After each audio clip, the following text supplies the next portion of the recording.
Sugeng Pak Is. Sugeng Rahayu. Sehat walafiat Pak Is. Pangestunipun. Nggih, para kakang semua. Selamat pagi, Rahayu. Pagi hari ini saya berkunjung sowan ke Padepokan Sumarah Madiun.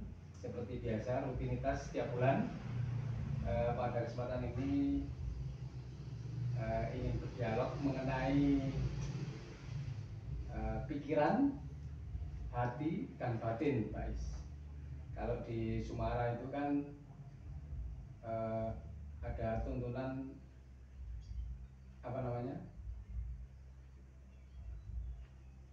Larming Poncondrio, itu pikiran tenang begitu Pak Is untuk sujud, terus sama di proses-proses selanjutnya begitu.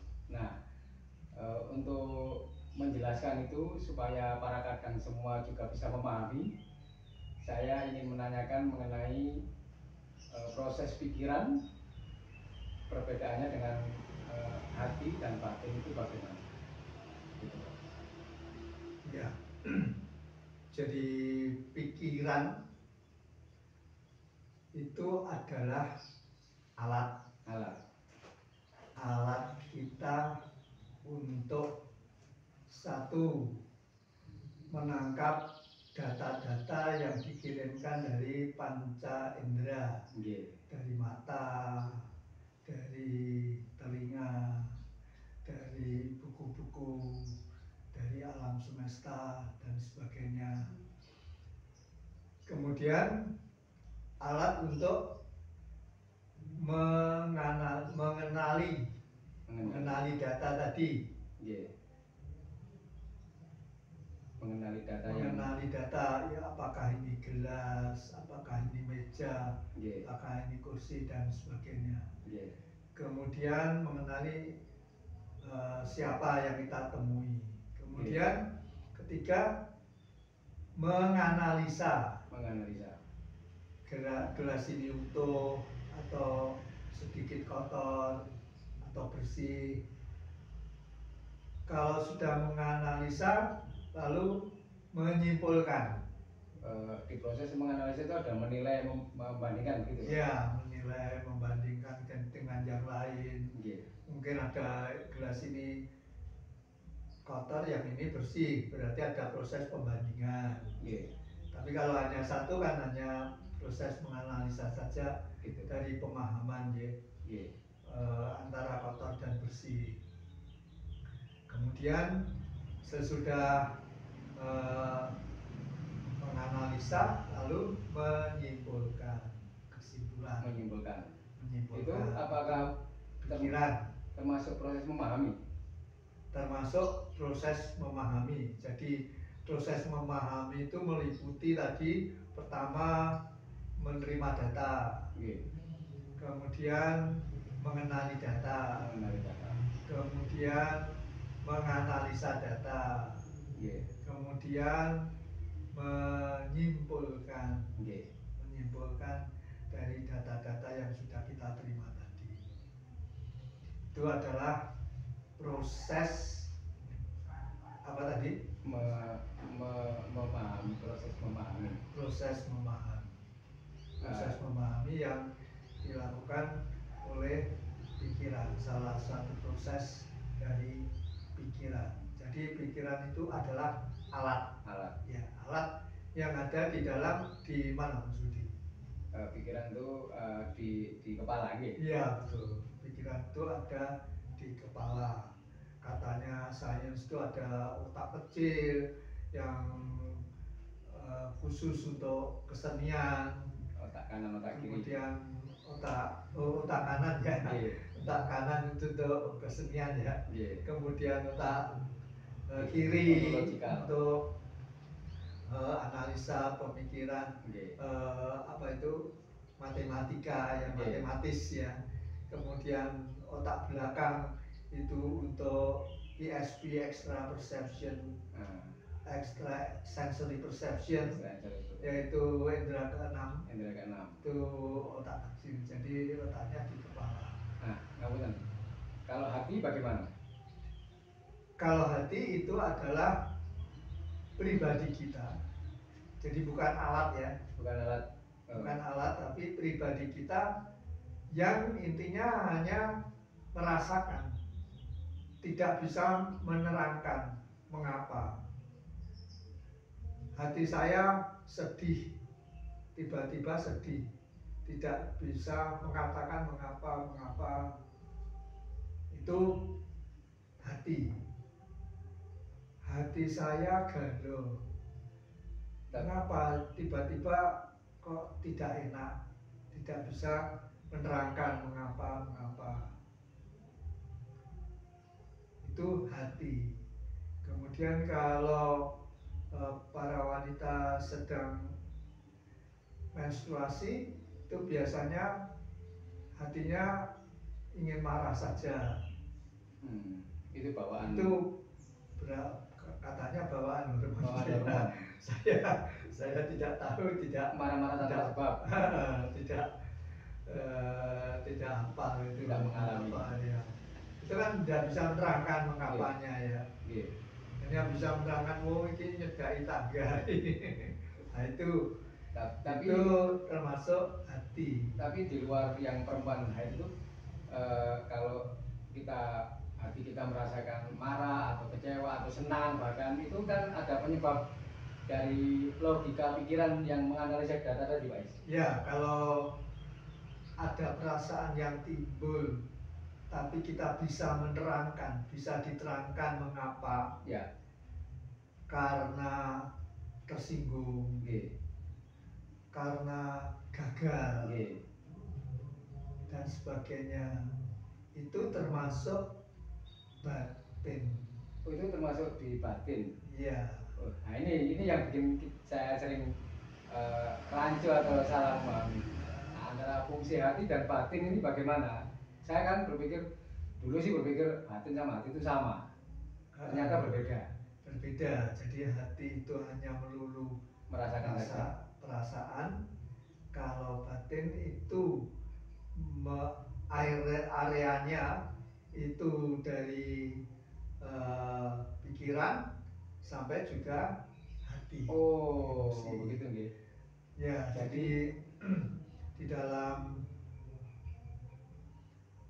Wahyu Awasiling itu kalau kita sudah masuk ke pencapaian tahap pertama yaitu eneng. Itu Lereming Poncon Rio. Istilahnya apa itu? Lereming Poncon Rio ya. Lereming Poncon Rio itu meliputi apa saja? Ponco indro itu meliputi apa saja? Mata sudah biut, sudah seperti mengantuk, dibuka sulit sekali. Kemudian telinga mendengar, masih mendengar tapi tidak mendengarkan ya. Kemudian mulut ya. Sudah tidak diajak bicara, sudah tidak mau ya. Terus bau ya, membau tapi sudah tidak membaui ya, tidak mencium ya. Kemudian satu lagi telinga, hidung, mulut, mata sudah semua. Terus pikiran diajak berpikir bagaimana? Tidak mau. Sudah tidak mau pikir. Berarti pikiran itu termasuk di dalam area panca indera atau raga. Walaupun alat raga nih. Ya, alat raga. Jadi walaupun itu tidak termasuk dalam satu panca indera tadi tidak disebutkan, tapi itu terkait dengan panca indera. Ya, termasuk di dalam area raga. Ya, pikiran. Nah, pikiran tadi fungsinya sudah, sehingga kalau ada pemahaman, ada keterangan, menangkap keterangan, itu adalah area dari pikiran yang juga titik berat dari batin, kepribadian kita yang disebut batin tadi. Oke. Lalu di tahap berikutnya, hening. Ya. Itu tentrem yang mana? Lalu kalau dari 6 lalu meningkat ke ening, itu istilahnya apa itu? Tentrem yang mana? Tentrem yang mana? Tentrem yang mana itu artinya apa? Pokoknya apa? Bahasa Indonesianya apa itu? Hati yang tenang atau Ya, damai? tentramnya hati. Ya. Bukan tentramnya batin, tapi hati. Tentramnya hati. Artinya begini, Pak Is. Ngapunten, boleh Ya. kalau boleh saya menyimpulkan. Jadi proses dari Leneming Poncondrio sampai tentrem mana itu proses batin sesungguhnya kan? Itu proses batin. Artinya pikiran, hati itu batin itu meliputi itu semua begitu kan? Meliputi proses itu. Iya, makanya di dalam sesanggeman nomor 6 disebutkan bagaimana, Mas Budi? Sang tumindak leres, esta kenanggerang karena kari, donya sing sasami mboten adat kawrulian, malah tumindak kandisi murid sedaya golongan, para ahli kepatosan tuwin sadaya kami saged inggil gayuhan. Ya, itu tadi. Malah tumindak kandisi murid sadaya agami, para ahli kepatosan, sadaya golongan nggih. Tumindak kanthi sing murid sadaya golongan, para ahli kebatosan, tuwin sadaya agami saged inggil gegayuhan. Di sini dikatakan para ahli kebatosan. Bukan tidak dikatakan sadaya para ahli kemanahan. Artinya berarti jadi bukan hati, tapi batin. Artinya berarti itu ahli kebatosan itu mungkin belajar memanajemen pikiran dan hati. Dan hati. Jadi kalau ada perasaan yang bisa diterangkan, saya marah karena tersinggung, saya marah karena proyek saya gagal, ini termasuk dalam area batin. Tetapi kalau ada perasaan hatiku ujuk-ujuk sedih ya, hanya apa? Nah ini termasuk dalam hatiku, area hati. Jadi kalau bukan batinku sedih, kok ujuk-ujuk batinku sedih. Biasanya gini, ada yang dikasih pertanda apa begitu, itu area hati berarti ini Pak Is.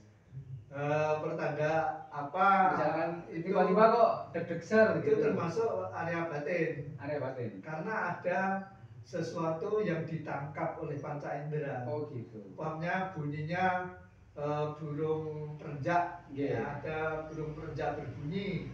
Lalu biasanya kalau ada perenjak berbunyi, kalau di depan rumahnya menghadap ke utara, ada tamu dari utara. Kalau ada burung perenjak yang bersuara di sebelah timur, rumahnya menghadap ke utara, berarti itu ada tamu dari timur. Lalu hatinya senang, tapi dapat diterangkan, nyapa senang, ada tamu. Nah ini sudah area proses batin. Karena ada menganalisa sampai dengan merasakan tadi. Tetapi tetap kata-katanya hatiku seneng, amarga arep enek tamu, enek perenjak muni yang karep omah lho. Kalau proses hati saja itu contohnya bagaimana, Pak? Contoh dalam itu apa? Misalkan biar kita jelas. Ya itu tadi. Tiba-tiba rasanya sedih. Gitu. Tidak bisa diterangkan. Lalu kalau perempuan tadi, hampir ada tamu tadi, ada tamu yang namanya Bu M atau Pak M tadi, itu lalu artinya sedih tidak bisa diterangkan, yang bisa menerangkan mungkin ada banyak tamu, itu hanya umumnya saja, itu termasuk hati. Terus apalagi tiba-tiba cinta sama seseorang, seneng Oh seseorang. ya, betul. Tadi yang diterangkan oleh Mbak Heni tadi, cinta itu termasuk area apa itu? Area hati. Area hati, bukan batin, ya. Nah, Mas Budi MC itu sering di dalam upacara-upacara pernikahan itu MC mengatakan bagaimana? Lagu apa tembang itu? Ya, bagaimana? Gegarane wong akrami, dudu bondo dudu rupa, amung ati pawitane. Iya. Gegarane wong akrami. Nah, saya tidak bisa itu. Gegarane wong akrami dudu bondo dudu rupa, amung ati pawitane. Bukan batin pawitane, tapi ati pawitane. Mengapa? Karena cinta itu tidak bisa diterangkan. Ada orang yang cuantik, tapi memilih suami yang jelek. Lalu nyapo dek iki lho, welek, pokoknya aku seneng. Tidak bisa diterangkan lagi. Cinta itu namanya. Kalau diterangkan berarti kalkulasi bukan cinta. Iya. Kalau bisa diterangkan berarti kalkulasi cinta atau cinta kalkulasi. Nyapa kowe cinta kayak wah anu sugih. Ya. Itu bukan cinta berarti. Itu bukan cinta. Itu kalkulasi. Itu cinta kalkulasi itu. Iya. Lajeng anu kembali ke pikiran, Pak. Kalau pikiran itu kan ada yang proses melamun. Proses melamun itu juga termasuk proses pikiran. Melamun itu sebetulnya suatu apa ya? Suatu harapan yang belum jelas, yang hanya dibayang-bayangkan saja, yang timbulnya biasanya dari alam bawah sadar menginginkan sesuatu yang belum kesampaian. Ya umpamanya Mesir itu apa itu? Kalau bahasa Indonesia mencintai, naksir ya, naksir seseorang. Kalau wanita ya pria, kalau pria ya menaksir wanita. Selalu terbayang-bayang, selalu melihat fotonya, gambarnya masuk dalam alam bawah sadar.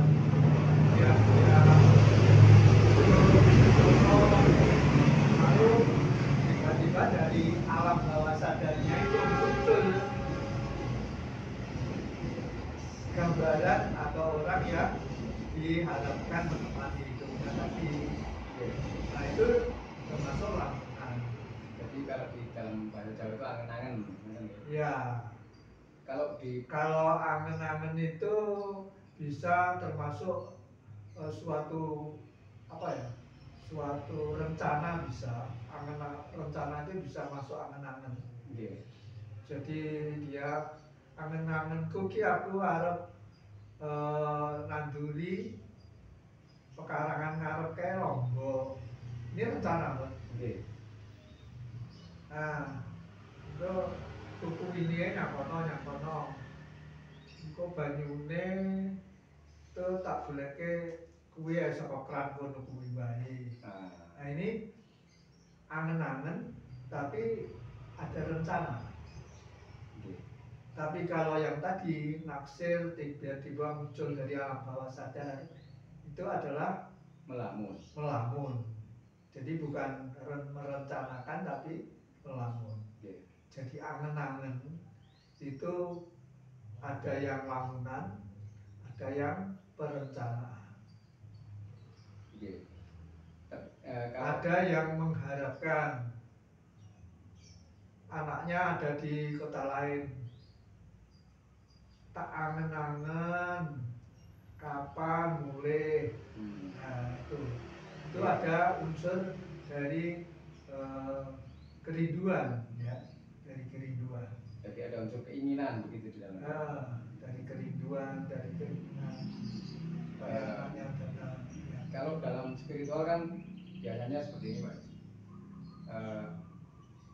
Kita itu sering hidup di masa lalu atau masa depan kan, itu kan di alam pikiran seperti itu.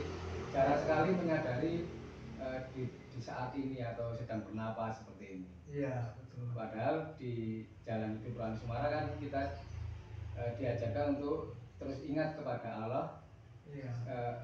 agar berada di masa kini terus, iya. seperti itu pripun itu.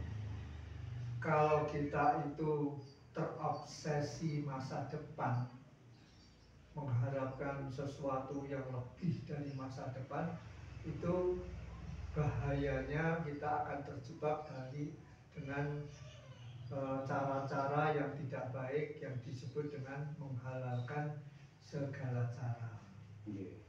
Kalau tidak kesampaian, kita selalu menjadi terobsesi, lalu menjadi nanti tidak baik untuk kehidupannya sekarang ini, sampai melupakan bekerja, sampai melupakan aktivitas sehari-hari yang positif, yang berguna, terus hanya meramal untuk mendapatkan angka rezeki dari toger atau dari sekarang yang lebih sedang rame itu judi online, judi online itu kan orang-orang yang hidup di masa depan. Jadi tidak memikirkan sekarang lebih baik daripada uang itu dihamburkan dengan sesuatu yang belum pasti. Yang lebih baik kan untuk ditunda dulu pengeluarannya untuk pengeluaran yang lebih berguna. Jadi sebenarnya manajemen batin kita atau latihan sujud Sumara kita itu untuk menjaga kesadaran masa kini terus menerus, begitu Pak? Iya, betul. Jadi supaya nggak kelambrak kemana-mana. Tidak negatif ya. Jadi proses batin itu sangat bisa dipengaruhi ego, berarti Pak? Iya. Jadi batin itu bisa dipengaruhi ego. Dari sebab itu ada kata-kata dari Kasanah Jawa, lair kuwi utusane batin. Apa itu maksudnya? Jadi kalau apa yang terlihat di dalam penampakan kita, raut muka kita itu cemberut, berarti keadaan batin kita ya sedang tidak baik-baik saja. Ya. Yeah. Kalau muka kita penuh senyum, sumringah, lalu ramah kepada siapa saja, baru dapat pesangon. Ini berarti wah ini pasti batinnya sedang bahagia. Ya bahagia, sedang baik gitu. Yeah. Hatinya sedang senang. Ya, hati kan termasuk batin juga ya. Yeah. Hatinya sedang senang. Jadi itu adalah ungkapan dari Kasanah Jawa. Lair kuwi utusane batin. Kalau pikiran juga jelas, pikiran dan hati. Pikiran adalah proses menganalisa, menerima data, menganalisa dan lain sebagainya sampai memahami. Terus batin, ya hati itu adalah merasakan. Nah, sementara batin adalah proses dari keduanya itu tadi. Nah, sekarang masuk ke lebih dalam lagi kan. Kalau pikiran itu alat, kalau hati bukan alat. Nah, hati itu pribadi. Tapi kan di proses batin itu tadi. Ya, jadi batin itu meliputi pikiran dan hati. Nah, sekarang kalau yang khusus perasaan itu hanya hati saja. Ya. Kalau sanubari itu adalah tempat gaib yang suci. Dan yang lebih suci lagi kolbu. Nah, sanubari sama kolbu itu tempat gaib di dalam pribadi kita yang suci. Itu sanubari, lebih suci lagi itu kolbu. Ya. Itu ketika pencapaian tahap pertama meningkat ke tahap kedua, yaitu eneng menjadi ening, itu pikiran, angen-angen sudah diperkenankan oleh Tuhan yang sudah lerem tadi, ya, diperkenankan oleh Tuhan untuk menyatu dengan jiwa yang diwakili rasa. Nah, menyatunya itu di mana? Di sanubari. Di tempat yang suci, yang bersih, yang sudah tidak dipengaruhi oleh ego. Kalau pikiran masih dipengaruhi oleh ego. Kalau hati masih dipengaruhi oleh ego. Tempat yang bersih mana yang tidak dipengaruhi oleh ego? Sanubari dan kolbu. Makanya pikiran angen-angen yang sudah lerem tadi diperkenankan Tuhan untuk menyatu dengan jiwa yang diwakili oleh rasa di dalam sanubari. Itu sudah tidak dipengaruhi oleh ego. Kalau di situ sudah semakin bersih lagi, lalu masuk ke yang lebih suci lagi, yaitu kolbu. Jelas. Nah, yang perlu disadari lagi, di samping orang jangan hidup di masa depan, juga jangan sampai orang hidup di masa lalu. Hanya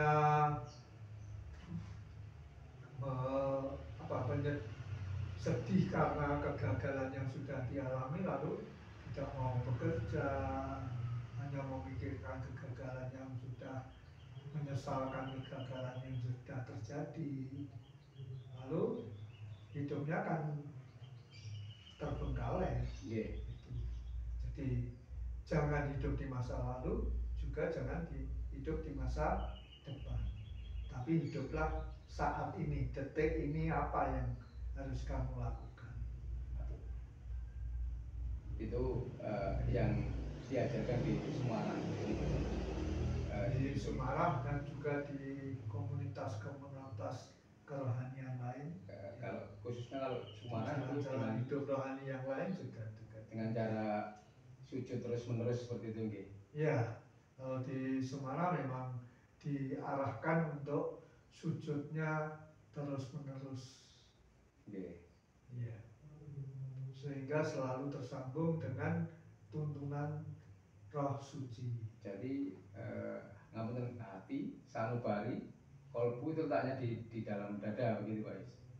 Iya, kalau sanubari itu di tengah-tengah dada, kalau kolbu itu sudah di bawahnya, di jantung ya, arahnya di tempatnya jantung itu. Itu gaib. Jadi kalau kita dioperasi, dibuka, di situ hanya ada jantung, ada paru-paru ya. Terus yang kolbu yang mana tidak ada, yang sanubari yang mana tidak ada, yang hati yang mana tidak ada, yang batin yang mana tidak ada. Jadi pikiran, hati, batin, kolbu, sanubari itu software gitu, kalau di bahasa analoginya. Jadi itu kalau software itu kan alatnya. Kalau batin itu pribadi kita. Ya. Kalau pikiran yang masih software itu. Iya, kalau pikiran itu software. Kalau batin itu pribadi kita, hati itu juga pribadi kita. Mungkin yang agak masih bingung mungkin antara hati, sanubari dan kolbu itu tadi, karena letaknya sama-sama di sini. Yang membedakan kalau hati itu di awal untuk merasakan itu tadi, tapi kalau sanubari itu fungsinya untuk, sanubari itu tempat pribadi, di dalam pribadi kita, tempat yang suci ya, untuk terhubung dengan Tuhan. Ya, di situ sudah mulai terjalin antara Tuhan dengan pribadi kita. Karena di situ angen-angen pikiran yang diwakili, raga yang diwakili oleh angen-angen pikiran sudah diperkenankan oleh Tuhan yang sudah lerem tadi, Iya. sudah diperkenankan Tuhan menyatu dengan jiwa yang diwakili oleh rasa di dalam tempat yang suci, yaitu sanubari, menunggu tuntunan dari Roh Suci. Nah, sementara kalau kalbu itu tempat yang lebih suci dari sanubari. Kalau dalam bahasa spiritualnya itu untuk apa, Pak? Sama seperti sanubari atau bagaimana? Sama, hanya lebih suci.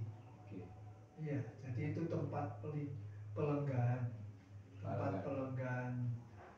Tuhan, tempat pelenggahan Roh Suci. Jadi kalau di dalam agama itu dikatakan bahwa tubuh kita itu adalah bait suci atau bait Roh Suci, dan Tuhan itu tempatnya ya di sanubari dan di kalbu itu. Jadi kalau di kitab suci kan tubuhmu adalah kuil suci dan ya, Tuhan betul. bersemayam di dalamnya. Iya, betul. Itu ya di sanubari dan di kalbu itu. Jadi kalbu itu sama dengan sanubari tapi lebih suci lagi, yang paling suci. Saya kira cukup jelas.